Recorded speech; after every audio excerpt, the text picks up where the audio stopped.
श्रीमद् भगवत गीता के पास दुनिया की हर समस्या का समाधान है। आपके हर सवालों का जवाब है। भगवत गीता ही है जो आधुनिक युग में समस्याओं से घिरे हुए मनुष्य को एक कर्मशील जीवन जीने के लिए प्रेरित करती है। गीता ऐसे प्रेरणादायक संदेशों का महासागर है जो जीवन से निराश मनुष्य को आशाओं से भर देती है। श्रीमद् भगवत गीता एकमात्र ऐसा ग्रंथ है जो मनुष्य को जीने का सही तरीका बताती है। गीता जीवन में धर्म, कर्म और प्रेम का पाठ पढ़ाती है। श्रीमद् भगवत गीता का ज्ञान मानव जीवन और जीवन के बाद का जीवन दोनों के लिए उपयोगी माना गया है। श्रीमद् भगवत गीता भगवान का श्वास है, हृदय है और भगवान की साक्षात मूर्ति है। गीता भगवान का प्रधान रहस्यमय आदेश है। ऐसी दशा में गीता का पालन करने वाला उन्हें प्राणों से भी बढ़कर प्रिय है। भगवत गीता में कुल 18 अध्याय है और 700 श्लोक है, जिसे सभी के लिए पढ़ पाना थोड़ा मुश्किल है। इसीलिए आज के इस बेहद ही खास वीडियो में हम श्रीमद् भगवत गीता के 111 विचारों के बारे में बात करने वाले हैं, जिन्हें जानकर आपका जीवन पूरी तरह से बदल जाएगा, जिन्हें जानकर आप श्रीमद् भगवत गीता का सही मतलब समझ पाएंगे। इसलिए इन विचारों को आप हर रोज जरूर सुने। तो चलिए जानते हैं भगवत गीता के 111 महत्वपूर्ण विचारों को। भगवान श्री कृष्ण कहते हैं, ये संसार मेरी ही माया है, ये संसार मुझसे ही उत्पन्न हुआ है। मैं ही इसका पालन पोषण करता हूँ और मैं ही इस सृष्टि का विनाश करता हूँ। मैं जल में रस हूँ, चंद्रमा और सूर्य में प्रकाश हूँ, संपूर्ण वेदों में ओंकार हूँ, आकाश में शब्द और पुरुषों में पुरुषत्व हूँ।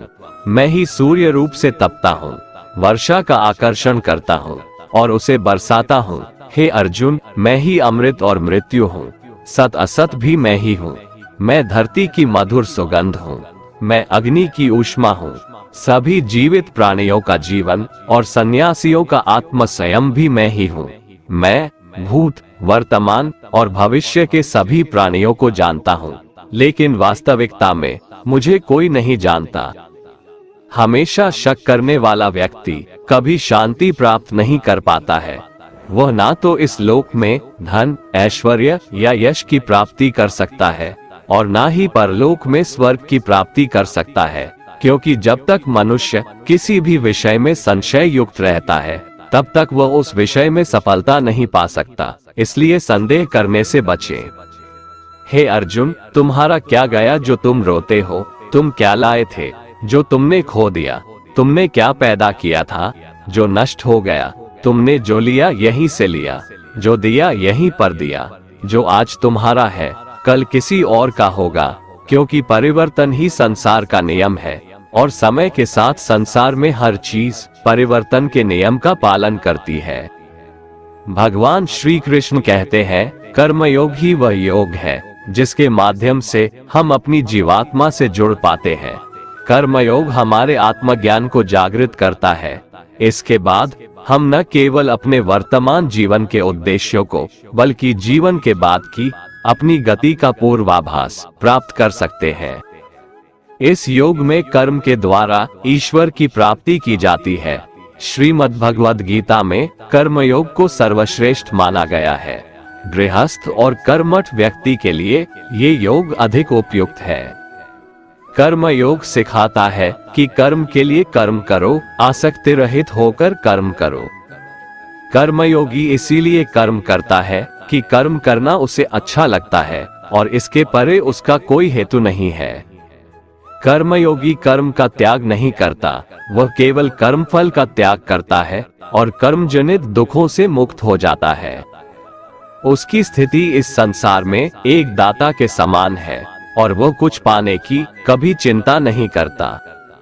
वह जानता है कि वह दे रहा है और बदले में कुछ मांगता नहीं, और इसीलिए वह दुख के चंगुल में नहीं पड़ता। कर्म फल का त्याग कर धर्मनिरपेक्ष कार्य का संपादन भी पूजा के समान हो जाता है। संसार का कोई कार्य ब्रह्म से अलग नहीं है, इसलिए कार्य की प्रकृति कोई भी हो, निष्काम कर्म सदा ईश्वर को ही समर्पित हो जाता है। पुनर्जन्म का कारण वासनाओं या अतृप्त कामनाओं का संचय है। कर्मयोगी कर्मफल के चक्कर में ही नहीं पड़ता, अतः वासनाओं का संचय भी नहीं होता। इस प्रकार कर्मयोगी पुनर्जन्म के बंधन से भी मुक्त हो जाता है। भगवान श्री कृष्ण कहते हैं, मनुष्य का मन वायु की तरह चंचल है। यह मन ही है जो मनुष्य को काम वासनाओं की तरफ भटकाता रहता है। अगर जीवन को सफल बनाना है तो मन पर काबू करना बहुत जरूरी है। मन को वश में करने से दिमाग की शक्ति केंद्रित होती है, जिससे कार्यों में सफलता मिलने लगती है। गीता के अनुसार जिस व्यक्ति ने अपने मन पर काबू पा लिया, वह मन में पैदा होने वाली बेकार की चिंताओं और इच्छाओं से भी दूर रहता है। साथ ही व्यक्ति अपने लक्ष्य को भी आसानी से प्राप्त कर लेता है। अगर मन को वश में नहीं करोगे तो वह तुम्हारा सबसे बड़ा शत्रु बन जाएगा। भगवान कहते हैं, जो मनुष्य सुख और दुख में शांत रहता है, जिसके राग भय और क्रोध नष्ट हो गए हैं, जो मनुष्य शुभ और अशुभ वस्तु को पाकर न प्रसन्न होता है और न द्वेष करता है, जिन्होंने अपनी इंद्रियों को वश में कर लिया है, वो स्थिर बुद्धि मनुष्य मुनि के समान है। ऐसा मनुष्य स्थिर चित्त और इंद्रियों को वश में करके ज्ञान द्वारा परमात्मा को प्राप्त करके हमेशा संतुष्ट रहता है। क्रोध मनुष्य को नरक की ओर ले जाने वाला द्वार है। क्रोध करने से व्यक्ति का मन अशांत हो जाता है और उसकी स्मरण शक्ति भ्रमित हो जाती है। स्मृति में विभ्रम होने से उसकी बुद्धि नष्ट हो जाती है और फिर व्यक्ति का पतन हो जाता है। भगवान श्री कृष्ण कहते हैं, मनुष्य को क्रोध करने से बचना चाहिए। कितना भी गुस्सा आए, स्वयं को शांत रखने का प्रयास करें। श्री भगवान कहते हैं, जिस प्रकार समुद्र की स्थिति अचल है, भारी से भारी आंधी तूफान आने पर या अनेक नदियों के जल प्रवाह उसमें प्रविष्ट होने पर भी वो अपनी स्थिति से विचलित नहीं होता, मर्यादा का त्याग नहीं करता, उसी प्रकार परमात्मा के स्वरूप में स्थित योगी की स्थिति भी सर्वथा अचल होती है। बड़े से बड़े सांसारिक सुख दुखों का संयोग वियोग होने पर भी उसकी स्थिति में जरा भी अंतर नहीं पड़ता। वह योगी परमात्मा में नित्य, निरंतर, अटल और एकरस स्थित रहता है। जो मनुष्य संपूर्ण कामनाओं को त्याग कर ममता रहित, अहंकार रहित और स्पृहा रहित होकर विचरण करता है, वही मनुष्य शांति को प्राप्त कर पाता है। जिस प्रकार प्रकाश की ज्योति अंधेरे में चमकती है, ठीक उसी प्रकार सत्य भी चमकता है। इसलिए व्यक्ति को सदैव सत्य के मार्ग पर चलना चाहिए। सत्य कभी दावा नहीं करता है कि मैं सत्य हूँ, लेकिन झूठ हमेशा दावा करता है कि सिर्फ मैं ही सत्य हूँ। इस संपूर्ण संसार में कोई भी व्यक्ति महान नहीं जन्मा होता है, बल्कि उसके कर्म उसे महान बनाते हैं। सही कर्म वह नहीं है जिसके परिणाम हमेशा सही हो, अपितु सही कर्म वह है जिसका उद्देश्य कभी गलत ना हो। श्रेष्ठ पुरुष जैसा आचरण करता है, अन्य पुरुष भी वैसा ही आचरण करते हैं। वो जो कुछ प्रमाण देता है, समस्त मनुष्य समुदाय उसी के पद चिन्हों पर अपने रास्ते चुनता है। इसलिए सज्जन व्यक्तियों को सदैव अच्छा व्यवहार करना चाहिए। जो मनुष्य ईश्वर में श्रद्धा नहीं रखते, वो अज्ञानी मनुष्य जीवन में कभी भी सुख, शांति और सफलता को प्राप्त नहीं कर पाते। ऐसे मनुष्य की बुद्धि विपरीत हो जाती है। वे लौकिक और पारलौकिक सब प्रकार के सुख साधनों को विपरीत ही समझने लगते हैं। इसी कारण वे विपरीत आचरणों में प्रवृत्त हो जाते हैं। इसके फलस्वरूप उनका इस लोक में और परलोक में पतन हो जाता है। वे अपनी वर्तमान स्थिति से भी भ्रष्ट हो जाते हैं और मरने के बाद उनको अपने कर्मों का फल भोगने के लिए सूकर, कुकर आदि नीच योनियों में जन्म लेना पड़ता है या घोर नरक में पड़कर भयानक यातनाएं भोगनी पड़ती है। भगवान श्री कृष्ण कहते हैं, जो मनुष्य अपने कर्तव्यों का पालन करते हुए विपरीत परिस्थितियों में भी अपने धर्म के मार्ग पर अडिग रहता है और उसके कारण अगर उसकी मृत्यु भी हो जाती है, तो वह मृत्यु भी उसके लिए परम कल्याणकारक बन जाता है और उस मनुष्य को स्वर्ग की प्राप्ति होती है।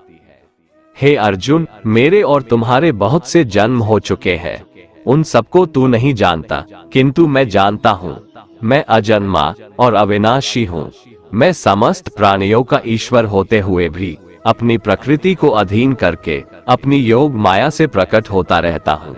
जब जब इस धरती पर धर्म की हानि और अधर्म की वृद्धि होती है, तब तब अधर्म का विनाश और धर्म की पुनर्स्थापना हेतु मैं अपने एक नए रूप को रचता हूँ और लोगों के सम्मुख प्रकट होता रहता हूँ। मनुष्य मेरी जिस भी रूप की पूजा करते हैं, मैं भी उनको उनकी भावना के अनुसार उसी रूप में दर्शन देता हूँ। मनुष्य जिस जिस भाव से मेरी उपासना करते हैं, मैं उनके उस भाव का ही अनुसरण करता हूँ। जो मेरा चिंतन करता है, उसका मैं चिंतन करता हूँ। जो मेरे लिए व्याकुल होता है, उसके लिए मैं भी व्याकुल हो जाता हूँ। जो मुझे अपना सर्वस्व अर्पण कर देता है, मैं भी उसे अपना सर्वस्व अर्पण कर देता हूँ। इस मनुष्य लोक में सांसारिक भोग के लिए लोग इंद्र आदि देवताओं की उपासना करते हैं, क्योंकि देवताओं का पूजन करने वालों को उनकी उपासना का फल तुरंत मिल जाता है। लेकिन मैं ऐसा नहीं करता हूँ। मेरे भक्त यदि सकाम भाव से भी मेरा भजन करते हैं, तो भी मैं उनकी उसी कामना को पूर्ण करता हूँ, जिसकी पूर्ति से उनका विषयों से वैराग्य होकर मुझ में प्रेम और विश्वास बढ़ता है। इसीलिए सांसारिक मनुष्यों को मेरी भक्ति का फल शीघ्र मिलता हुआ नहीं दिखता है, और इसलिए वे मंद बुद्धि मनुष्य कर्मों का फल शीघ्र प्राप्त करने की इच्छा से अन्य देवताओं का ही पूजन किया करते हैं। इंसान हमेशा अपने भाग्य को कोसता है, ये जानते हुए भी कि भाग्य से भी ऊंचा उसका कर्म है, जो उसके स्वयं के हाथों में है।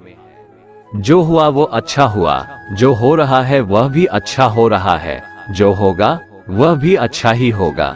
जो बीत गया उसका तुम पछतावा ना करो और भविष्य की चिंता भी ना करो, अभी तो वर्तमान चल रहा है।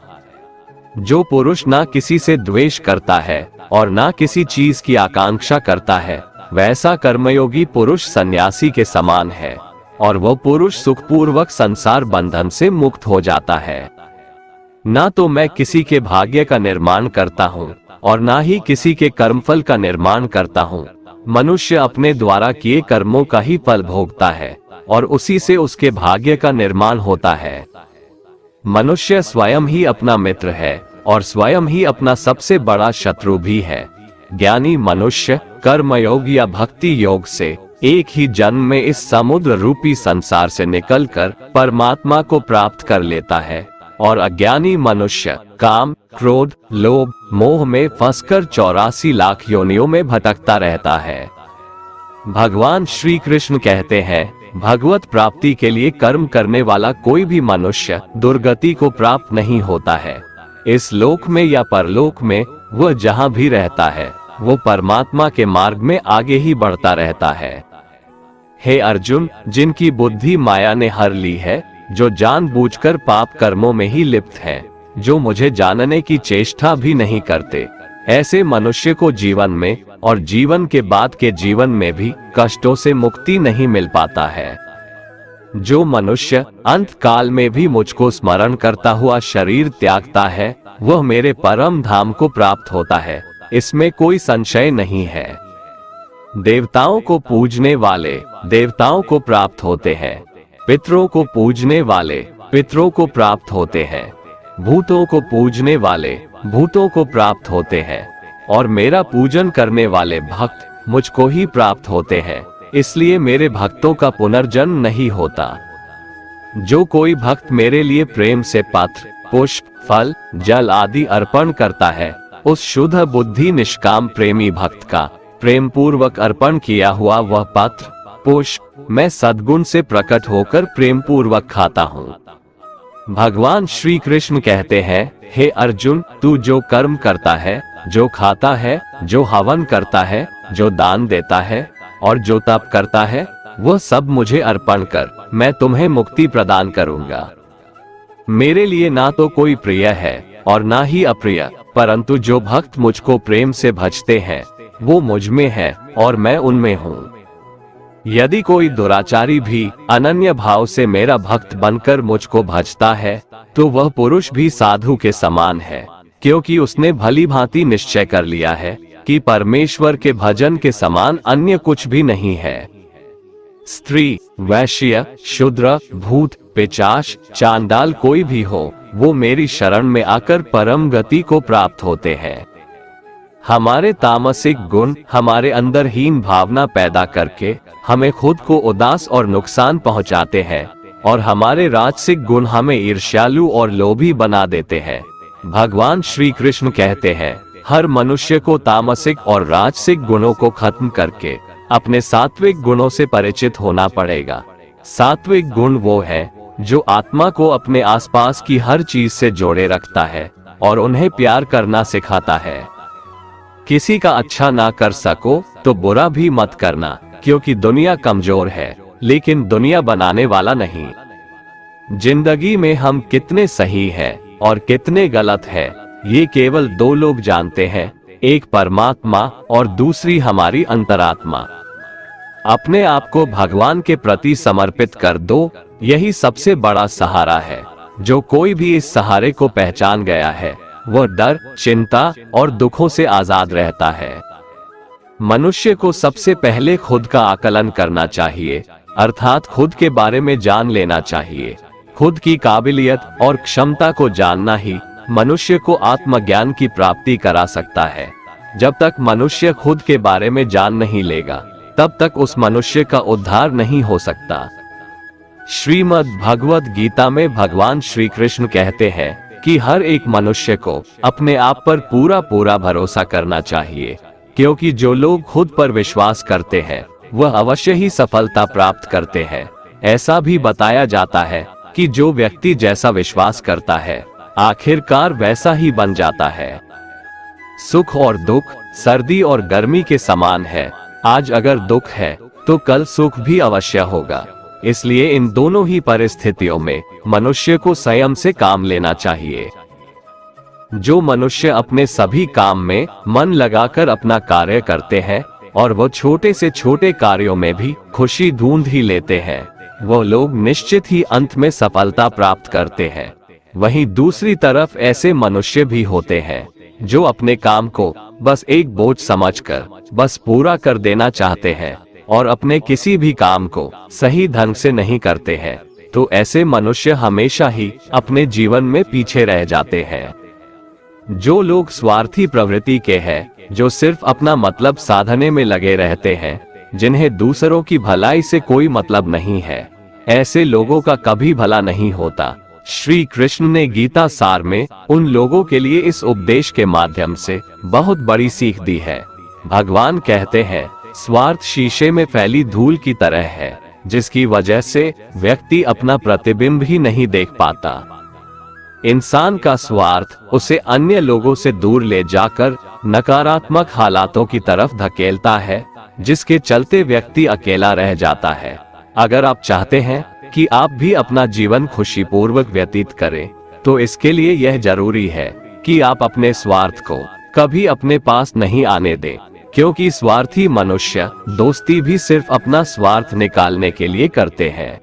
ईश्वर हमेशा मनुष्यों का साथ देता है।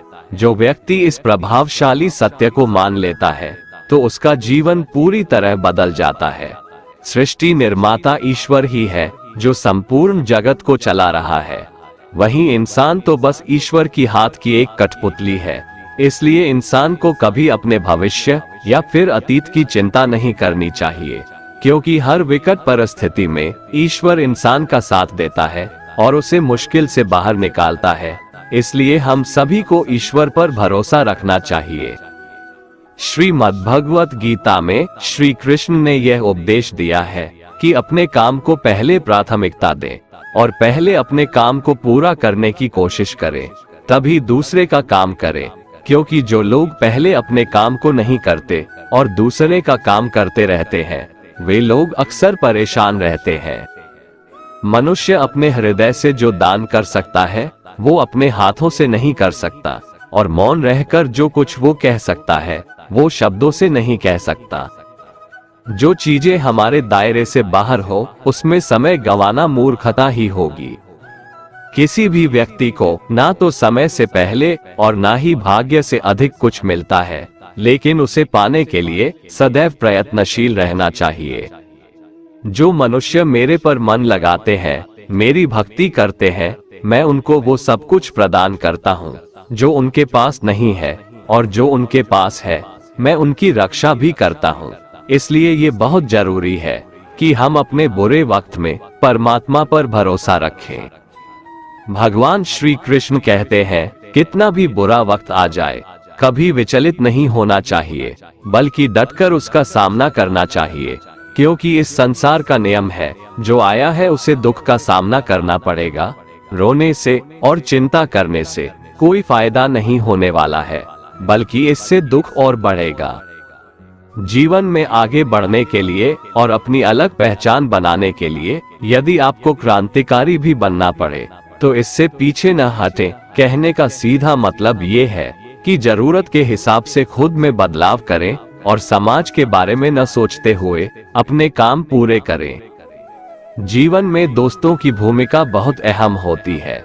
सच्चे दोस्तों की पहचान हमेशा मुश्किल वक्त में ही होती है। जिस तरह भगवान कृष्ण ने पांडवों के मुश्किल वक्त में उनका साथ दिया था, वैसे ही आपको भी अपने दोस्तों का साथ देना चाहिए। इसके साथ ही आपको ऐसे ही दोस्त बनाने चाहिए जो आपके मुश्किल वक्त में आपके साथ खड़े रहें। जीवन में हार जीत लगी रहती है, लेकिन सफलता सिर्फ उसी व्यक्ति को मिलती है जो अपनी गलतियों और हार से सीख लेकर आगे बढ़े। हार कर निराश होना किसी भी समस्या का हल नहीं है। किसी भी परिस्थितियों से लड़ने के लिए उसके लिए एक बेहतर रणनीति बनाना बहुत जरूरी है। बिना रणनीति के आप हर मोर्चे पर कामयाब नहीं हो पाएंगे। यदि पांडव भी श्री कृष्ण द्वारा बनाई गई रणनीति का पालन नहीं करते तो शायद कौरवों के खिलाफ हुए युद्ध में उन्हें जीत नहीं मिलती। यदि कोई साधक किसी कारणवश अपनी साधना में सफल नहीं हो पाता तो भगवान उसकी अधूरी साधना पूरी करने के लिए फिर से शुद्ध श्रीमंतों के घर में जन्म देते हैं। हे धनंजय, मेरे सिवाय इस जगत का कोई दूसरा कारण नहीं हो सकता। मैं ही इस संपूर्ण संसार का महाकारण हूँ। जैसे मोती सूत के धागे की माला में पिरोए हुए होते हैं, वैसे ही यह संपूर्ण जगत मुझ में ही ओतप्रोत है।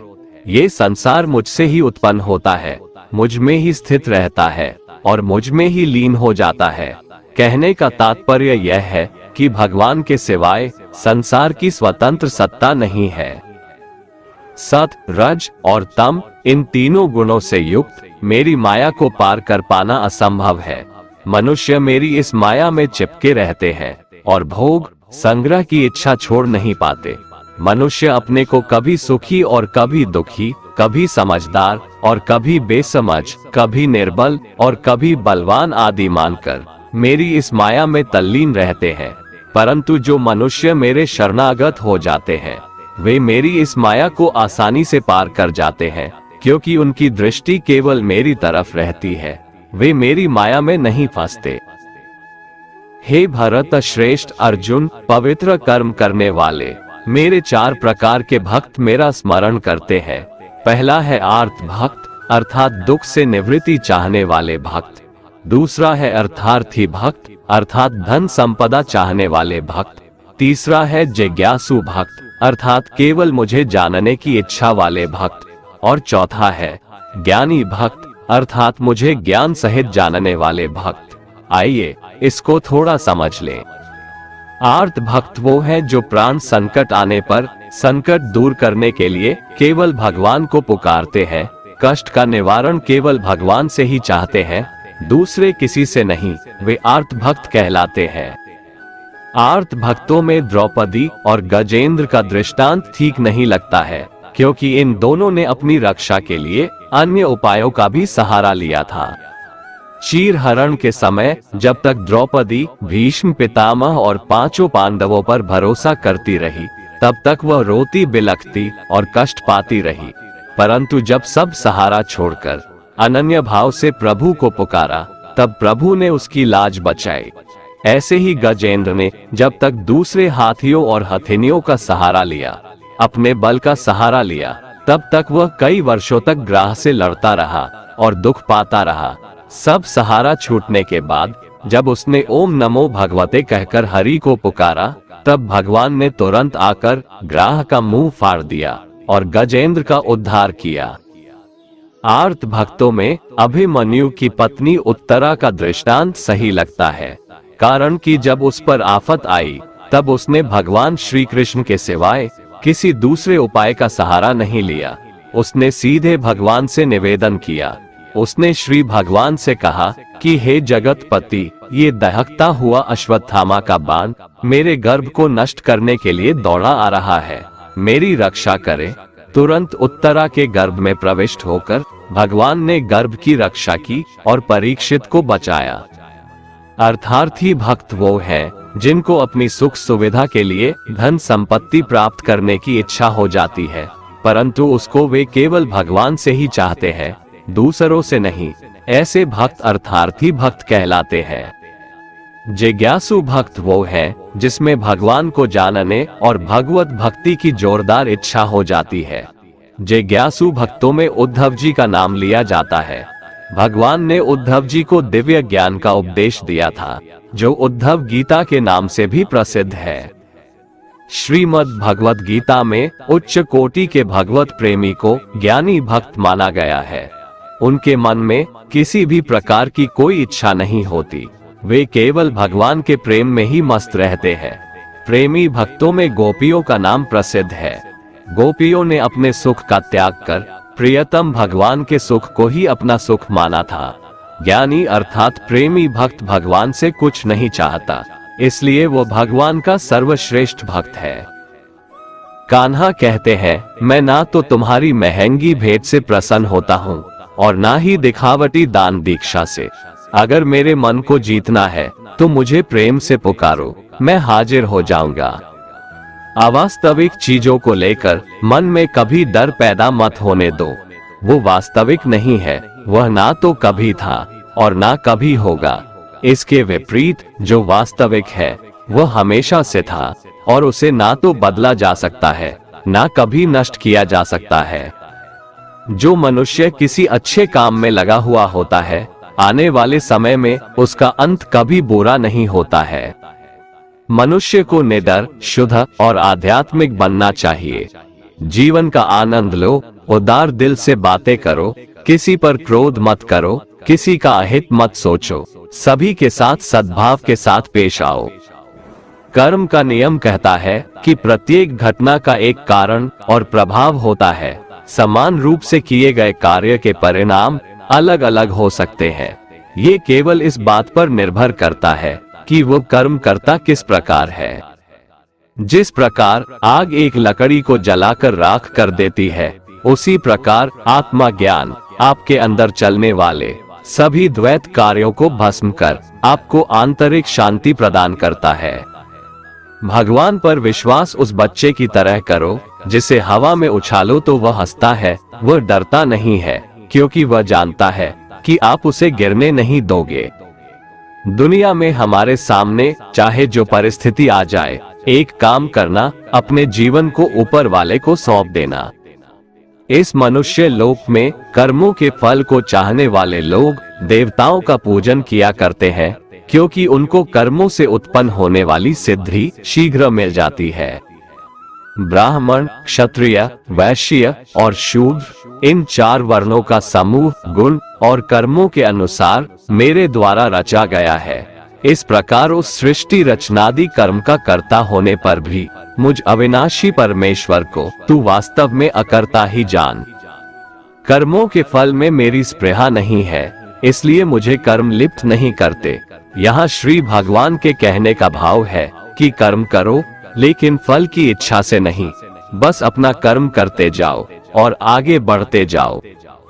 पूर्व काल में पूर्वजों ने भी इस प्रकार मेरे बताए अनुसार ही कर्म किए हैं और मोक्ष को प्राप्त हुए हैं। इसलिए अगर तू भी मोक्ष को पाना चाहता है तो पूर्वजों द्वारा सदा से किए जाने वाले कर्मों को ही कर। जिसकी आसक्ति सर्वथा नष्ट हो गई है, जो अपने देह पर अभिमान नहीं करता और जो ममता से रहित हो गया है, जिसका चित्त निरंतर परमात्मा के ज्ञान में स्थित रहता है, वैसा कर्मयोगी अपना कर्म यज्ञ की तरह करता है और मोक्ष को प्राप्त होता है। जो अपना सब कुछ परमात्मा को अर्पित कर देता है, जिसके लिए परमात्मा ही सब कुछ है, जो अपने हर कर्म में परमात्मा को देखता है और हर कर्म परमात्मा के लिए करता है, वैसा कर्मयोगी मोक्ष का अधिकारी होता है। जो मनुष्य मुझसे परम प्रेम करके इस परम रहस्य युक्त गीता शास्त्र को मेरे भक्तों में कहेगा, वह मुझको ही प्राप्त होगा, इसमें कोई संदेह नहीं है। उससे बढ़कर मेरा प्रिय कार्य करने वाला मनुष्यों में कोई भी नहीं है, तथा पृथ्वी भर में उससे बढ़कर मेरा प्रिय दूसरा कोई भविष्य में होगा भी नहीं। जो मनुष्य श्रद्धायुक्त दोषों से रहित होकर इस गीता शास्त्र का श्रवण भी करेगा, वह भी सभी पापों से मुक्त होकर मेरे परम धाम को प्राप्त होगा।